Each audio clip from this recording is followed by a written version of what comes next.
Un passeig per València de la mà de Lluís Vives, Gil Albert i Isabel de Villena. Els visitants de València disposen, a partir d'ara, d'una nova eina que farà diferent el seu passeig per la ciutat. Es tracta d'una col·lecció de guies literàries que conviden a recórrer l'urbs actual i la que ha sigut al llarg del temps de la mà de la perícia vital i la mirada de destacades personalitats que han escrit la seva història. Els primers exemplars estan dedicats a l'època medieval, la València monàstica i gòtica, amb les figures d'Isabel de Villena i Lluís Vives, i a la València republicana, amb Juan Gil Albert. Daniel Benito Goerlich ha sigut el coordinador de la guia sobre Isabel de Villena i la València monàstica, Lluís Vives i la València gòtica, mentre que David Sánchez ha elaborat la guia Juan Gil Albert i la València republicana. Mateo Gamón és l'autor de les fotografies que il·lustren l'edició. La regidora de Patrimoni i Recursos Culturals, Glòria Tello, ha explicat que el que es descriu en aquests llibrets és la mirada de les persones excepcionals que van viure el seu temps i la seva ciutat. L'objectiu, com ha indicat Tello, també és reconstruir el present i construir futur i, alhora, recordar, respectar i defensar el passat.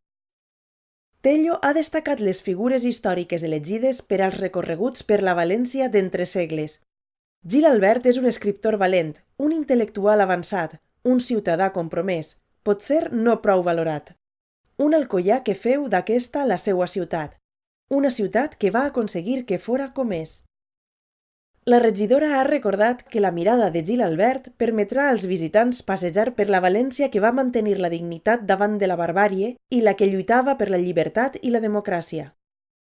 Quant a Lluís Vives, ha recordat que fou una figura imprescindible del pensament mundial i un humanista en el sentit més ampli.